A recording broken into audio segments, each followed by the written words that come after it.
Hello दोस्तों, नमस्कार। मेरा नाम अनूप मिश्रा है। मैं आप सभी के सामने आपके अपने चैनल लर्न विद अलका में हार्दिक स्वागत एवं अभिनंदन करता हूं। आइए तो आज के दिन हम रोजगार से जुड़े मुद्दों और शिक्षा जगत से जुड़े समाचार के बारे में जानकारी लेते हैं। तो दोस्तों, आप लोगों से एक रिक्वेस्ट है। लगभग 70% व्यूअर ऐसे हैं जो मेरा वीडियो देखते तो हैं, लेकिन चैनल को उन्होंने सब्सक्राइब नहीं किया हुआ है। तो कृपया आप सबसे विनम्र निवेदन है कि चैनल को ज़्यादा से ज़्यादा सब्सक्राइब करें। और जिन 30% लोगों ने चैनल को सब्सक्राइब किया हुआ है उनका भी दिल से धन्यवाद, क्योंकि जितनी ज़्यादा लोग चैनल सब्सक्राइब करेंगे हमारा परिवार उतना बढ़ेगा। और आप लोगों के बीच का कोई मुद्दा होगा तो उसे हम उठाएंगे तो उतने ही इफेक्टिव तरीके से वो उठकर आएगा। तो ठीक है दोस्तों, आइए चलते आज के समाचार को शुरू करते हैं। आपका समाचार है, शिक्षकों को आधार नंबर, कक्षा और विषय की एंट्री करनी होगी। यानी शिक्षा कोष पोर्टल पर शिक्षकों की प्रोफाइल अपडेट करना है जरूरी। इस शिक्षा कोष पोर्टल पर शिक्षकों का प्रोफाइल आदतन करना होगा। इसके तहत खासकर आधार नंबर, कक्षा व विषय की एंट्री करनी होगी। इसके बाद ही शिक्षकों के ट्रांसफर के लिए आवेदन को स्वीकार किया जाएगा। इस बाबत माध्यमिक शिक्षा निर्देशक ने जिला शिक्षा पदाधिकारी को निर्देश जारी किया है। बताया गया है कि इस शिक्षा कोष पोर्टल पर कई शिक्षकों का प्रोफाइल आदतन नहीं है। इसके चलते उनके स्थानांतरण के लिए आवेदन को स्वीकृत नहीं किया जा रहा है। बड़ी संख्या में शिक्षकों ने ट्रांसफर के लिए ऑनलाइन आवेदन किया है। बताया गया कि बहुत बहुत शिक्षक स्थानांतरण के संबंध में जानकारी प्राप्त करने के लिए शैक्षणिक कार्य को छोड़कर विभाग के कार्यालय का चक्कर काट रहे हैं। निर्देशक ने कहा कि विभाग की ओर से पारदर्शी तरीके से सॉफ्टवेयर के माध्यम से स्थानांतरण के लिए पूर्व निर्धारित क्रमानुसार आवश्यक कार्रवाई की जा रही है। ऐसे में शिक्षकों का अनावश्यक रूप से मुख्यालय पहुंचने से एक तरफ जहां शैक्षणिक कार्य प्रभावित हो रहा है, वहीं दूसरी तरफ मुख्यालय स्तर पर विभागीय कार्य में व्यवधान उत्पन्न हो रहा है। तो जिन भी शिक्षकों ने आवेदन किया है ट्रांसफर के लिए और उनका प्रोफाइल अपडेट नहीं है, कृपया अपना प्रोफाइल अपडेट करवा ले। अगला समाचार है, प्रदेश के 2151 पुरुष शिक्षकों का हुआ तबादला। 10 से 20 अप्रैल के बीच विद्यालय आवंटन का जारी होगा लिस्ट। पत्नी के पदस्थापना वाले जिले में हुआ है इनका स्थानांतरण। शिक्षा विभाग ने रविवार को 2151 शिक्षकों का तबादला उनके द्वारा दिए गए विकल्प के जिले में कर दिया है। ये सभी वैसे शिक्षक पुरुष हैं जिनका उनकी पत्नी के पदस्थापना के आधार पर तबादला किया गया है। इन्होंने पटना को छोड़कर अन्य जिलों का विकल्प दिया था। इन शिक्षकों को 10 से 20 अप्रैल के बीच विद्यालय आवंटित कर दिया जाएगा। इससे पहले इन्हें 2 शपथ पत्र देना होगा। शिक्षा विभाग ने इस संबंध में आदेश कहा जारी कर दिया। विभाग ने कहा कि शिक्षकों को इस शिक्षा कोष पोर्टल पर शपथ पत्र देना होगा कि वे आवेदन साथ उनके द्वारा दी गई सारी जानकारी सही है। किसी प्रकार की गलत सूचना दी गई तो उनके विरुद्ध अनुशासनिक कार्यवाही होगी। दूसरा शपथ पत्र देना है कि शिक्षकों को जिला आवंटित कर दिया है जिससे वे स्वीकार करते हैं। विभाग ने कहा कि पत्नी के पदस्थापना के आधार पर 2390 पुरुषों के अंतर जिला तबादले के आवेदन पर विचार किया गया है। इनमें 239 शिक्षकों ने पटना जिले में पदस्थापना का विकल्प दिया था, पर पटना में पहले से अधिक संख्या में शिक्षकों के पदस्थापित रहने के कारण इनके आवेदन पर बाद में विचार किया जाएगा। कुल 1,90,000 शिक्षकों ने तबादले के लिए आवेदन किया है। अब जल्द ही पुरुष शिक्षकों का दूरी के आधार पर ट्रांसफर होने वाला है। अगला समाचार है, स्कूलों के निरीक्षण को मुख्यालय के 38 अधिकारी हुए तैनात। हर अफसर को 3 माह के लिए जिला आवंटित हुआ है। इंस्पेक्शन को एसीएस तय करेंगे स्कूल। यानी कि पटना राज्य के सरकारी स्कूलों के निरीक्षण के लिए राज्य के सभी 38 जिलों में शिक्षा विभाग के राज्य मुख्यालय के अधिकारियों की तैनाती 3 महीने के लिए की गई है। हर जिले के एक अधिकारी तैनात किए गए हैं। ये सभी अधिकारी जिन स्कूलों का निरीक्षण करेंगे उनका चयन शिक्षा विभाग के अपर मुख्य सचिव द्वारा किया जाएगा। सभी 38 अधिकारियों को संबंधित जिले 1 अप्रैल से 3 माह के लिए आवंटित किए गए हैं। इसके तहत शिक्षा विभाग के सचिव अजय यादव को भोजपुर, राज्य शिक्षा शोध परिषद के निर्देशक सज्जन आर को गोपालगंज, BSEIDC के प्रबंधन निर्देशक नवदीप शुक्ला को जहानाबाद, प्राथमिक शिक्षा निर्देशक साहिला को मुजफ्फरपुर, विशेष सचिव सह निर्देशक प्रशासन को सुबोध कुमार चौधरी को वैशाली, विशेष सचिव सह जन शिक्षा निदेशालय अनिल कुमार को सारण, विशेष सचिव सुनील कुमार को अरवल, संयुक्त सचिव अमरेश कुमार मिश्र को सीतामढ़ी, संयुक्त सचिव श्रीमती संजू कुमारी को भागलपुर, संयुक्त सचिव शाहजहां को समस्तीपुर, उप निर्देशक प्रशासक जावेद अहसन अंसारी को बेगूसराय, विशेष कार्य पदाधिकारी सुश्री विनीता को पटना, उप सचिव अजीत शरण को नवादा, उप सचिव अमित कुमार पुष्पक को मधेपुरा, विशेष कार्य पदाधिकारी श्रीमती सुषमा कुमारी को गया, माध्यमिक शिक्षा के विशेष निर्देशक सचिंद्र कुमार को बक्सर, प्राथमिक शिक्षा के संयुक्त निर्देशक अमर कुमार को सिवान, उच्च शिक्षा के उप निर्देशक नसीम अहमद को लखीसराय, उच्च शिक्षा के उप निर्देशक दीपक कुमार सिंह को शिवहर। इस तरीके से आप देख सकते हैं इन सभी को दे दिया गया इंस्पेक्शन करने के लिए, और आप लोग सावधानी बरतें। 1 अप्रैल से 3 महीने के लिए जारी हुआ है निरीक्षण रोस्टर। सरकारी विद्यालय का निरीक्षण 1 अप्रैल से 3 महीने के लिए निरीक्षण रोस्टर जारी किया गया है। राज्य स्तर के अधिकारी निरीक्षण करेंगे। पहले जो निरीक्षण व्यवस्था थी वह 6 मार्च को ही खत्म हो गई।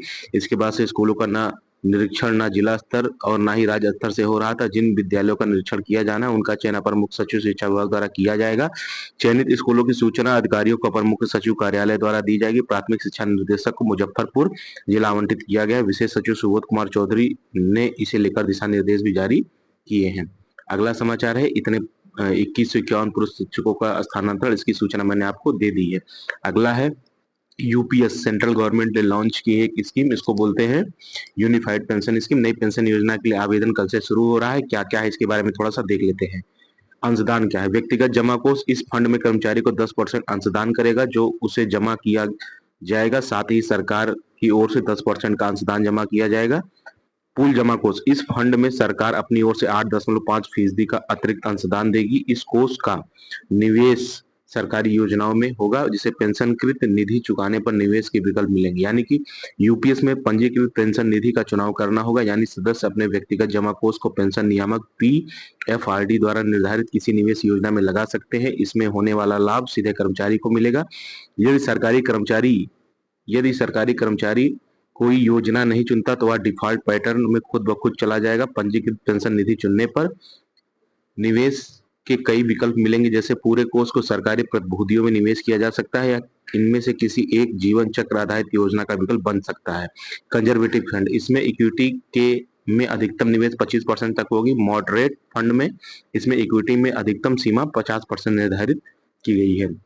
आंशिक निकासी का कर सकेंगे, यानी कि इसके साथ ही यूपीएस में शामिल होने की तारीख से 3 साल पूरे होने के बाद सदस्य अपने व्यक्तिगत कोष से 25% तक रकम निकाल सकते हैं। पूरी योजना के दौरान अधिकतम 3 बार निकासी की जा सकती है। यदि एनपीएस के तहत पहले निकासी की गई है तो उसे भी इसमें गिना जाएगा। निकासी के लिए कुछ शर्तें लागू होंगी जिन्हें सदस्यों को पूरा करना होगा। केंद्रीय कर्मी ऐसे करें ऑनलाइन आवेदन। सबसे पहले आप इस वेबसाइट पे जाएं, वहां पे एक लिंक मिलेगा, उस पर क्लिक करें, फिर यूनिफाइड पेंशन स्कीम मेनू के अंतर्गत एनपीएस टू यूपीएस माइग्रेशन पर क्लिक करना होगा। फिर प्रान और जन्मतिथि दर्ज करके इसके बाद कैप्च दर्ज का सत्यापन करें। इससे सदस्य के पास पंजीकृत मोबाइल नंबर ओटीपी आएगा, इसे दर्ज करें और उसके बाद नई घोषणा की विंडो खुलेगी, इसे पढ़कर सहमति दें। फिर प्रोसीड टू साइन विकल्प पर क्लिक करें। इसके बाद वर्चुअल आईडी 16 अंकों की आधार विवरण दर्ज कर ई साइन सत्यापन करें। सत्यापन में सफल होने के बाद स्थानांतरण अनुरोध सफलतापूर्वक दर्ज हो जाएगा और एक पावती यानी रसीद आपको मिल जाएगी। कौन सा फॉर्म भरे? वर्तमान कर्मचारी फॉर्म A2 भरेंगे, नए कर्मचारी फॉर्म A1 भरेंगे, सेवानिवृत्त कर्मचारी फॉर्म B2 भरेंगे, मृत्यु होने पर फॉर्म B6 भरा जाएगा। ये हो गया यूनिफाइड पेंशन स्कीम की पूरी जानकारी।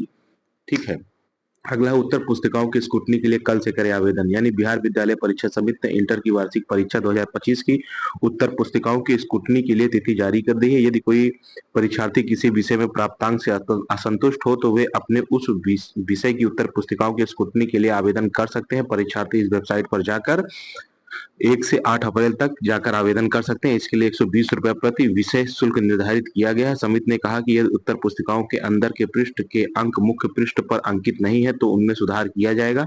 दिए गए अंकों के योग में यदि कोई त्रुटि हो तो उसमें सुधार किया जाएगा। यदि कोई प्रश्न या उसके खंड के प्रश्नोत्तर अमूल्यांकित हैं तो उसका मूल्यांकन कर प्राप्तांक में सुधार किया जाएगा।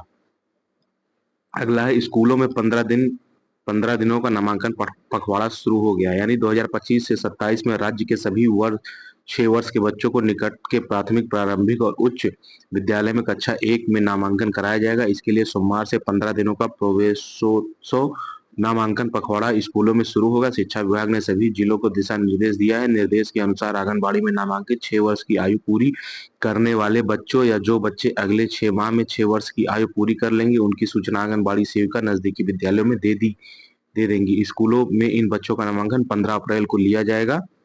वहीं पटना जिला शिक्षा पदाधिकारी संजय कुमार ने बताया कि जिले में इसकी तैयारी पूरी कर ली गई है। अगला है पटना ट्रांसफर को लेकर उड़ रहे अफवाह से परेशान नहीं होना है। पहले से ही अधिक शिक्षकों की पोस्टिंग होने के कारण पटना चॉइस होल्ड है। बहुत सारे शिक्षक ऐसी परिस्थिति में पटना के अलावा दूसरा जिला चॉइस करना चाह रहे हैं। हम लोग का प्रयास है कि इस पर सकारात्मक परिणाम निकले। एसीएस एस सिद्धार्थ सर निश्चित जल्द ही कोई ना कोई विकल्प लेकर आएंगे, तब तक धैर्य बनाए रखें। महिला शिक्षिका का भी इस सप्ताह ट्रांसफर क्लियर हो जाना चाहिए। पुरुष पर भी सकारात्मक परिणाम इसी महीने देखने को मिल सकता है, तो आप सब धैर्य बनाए रखें।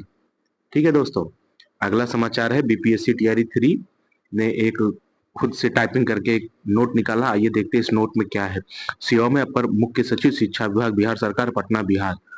विषय बीपीएससी टीआरई 3 की ज्वाइन प्रक्रिया शीघ्र कराने हेतु अनुरोध। महोदय, सबने निवेदन है कि हम सभी बीपीएससी टीआरई 3 परीक्षा उत्तीर्ण अभ्यर्थी काफी समय से अपनी नियुक्ति और ज्वाइनिंग प्रक्रिया की प्रतीक्षा कर रहे हैं।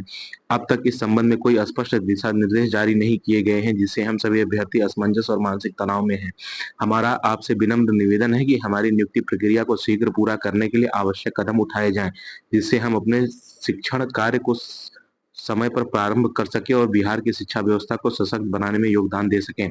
अतः आपसे अनुरोध है कि कृपया बीपीएससी टीआरई 3 की नियुक्ति प्रक्रिया और ज्वाइनिंग तिथि घोषित करने की कृपा करें। आपकी शीघ्र कार्रवाई से हम सभी अभ्यर्थियों को बहुत राहत मिलेगी। धन्यवाद, बीपीएससी 3 के अभ्यर्थी। ठीक है दोस्तों, ये न्यूज कटिंग मीडिया में वायरल हो रहा था, इसकी सत्यता की पुष्टि मैं नहीं करता हूं, इस वजह से मैं इसको आप सबके सामने लेकर आया हूं। अगला है पूर्व निर्धारित समय पर ही होगा स्कूलों का संचालन, डीओ ने दिया निर्देश।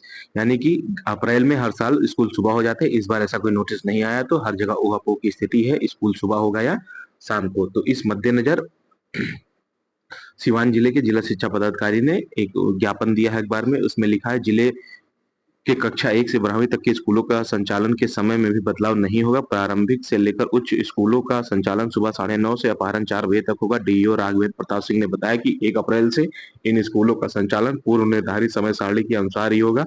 फिलहाल स्कूल पूर्व निर्धारित समय सुबह 9:30 बजे अपराह्न 4 बजे तक संचालित होगा।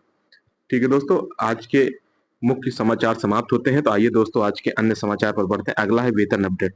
सक्षमता 1 से बने विशिष्ट शिक्षक साथियों के वेतन भुगतान अब अंतिम पायदान पर है। 2 से 3 दिनों में लगभग सभी विशिष्ट शिक्षक साथियों का वेतन भुगतान फाइनल कर दिया जाएगा। 3 से 4 दिन में मार्च तक के वेतन के भुगतान करा दिए जाएंगे। धन्यवाद।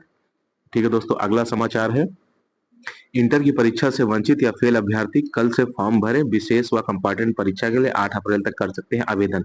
यानी कि इंटर की वार्षिक परीक्षा 2025 में फेल या परीक्षा से वंचित स्टूडेंट को विशेष या कंपार्टमेंट परीक्षा में शामिल होने का मौका बिहार विद्यालय परीक्षा समिति ने दिया है।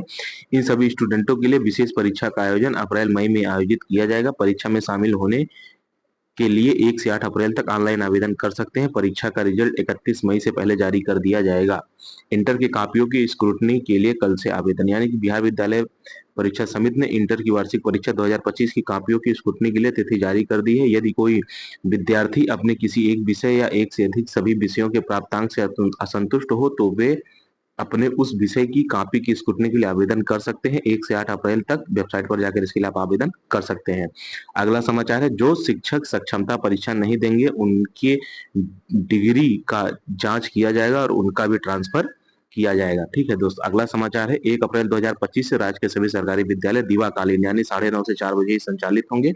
विगत वर्षों में 1 अप्रैल से विद्यालय प्रातःकालीन संचालित होता आया है, इसलिए शिक्षक में भ्रम की स्थिति है। इस भ्रम को दूर करते हुए कहना है कि जब तक विद्यालय संचालन के संबंध में राज्य स्तर से कोई नया पत्र निर्गत नहीं होता तब तक विद्यालय दिवाकालीन ही संचालित होगा। ठीक है दोस्तों, इस प्रकार आज के मुख्य समाचार और अन्य समाचार समाप्त होते हैं मेरे द्वारा किए गए मेहनत से और ऑथेंटिक जानकारी के माध्यम से। अगर आपको थोड़ा सा भी लाभ हुआ हो, थोड़ी सी भी सही सटीक जानकारी पहुंची हो, तो कृपया आप सभी लोग चैनल को सब्सक्राइब करें और ज्यादा से ज्यादा लोगों से चैनल को सब्सक्राइब करवाएं। आप सबका बहुत बहुत आभार और धन्यवाद चैनल को विजिट करने के लिए। अपने से छोटों को प्यार करें, बड़ों का सम्मान करें, अपना व्यक्तित्व इस प्रकार विकसित करें कि महिलाएं समाज में सम्मानित, सुरक्षित और सहज महसूस करें। जय हिंद, जय भारत, जय बिहार, जय श्री राम।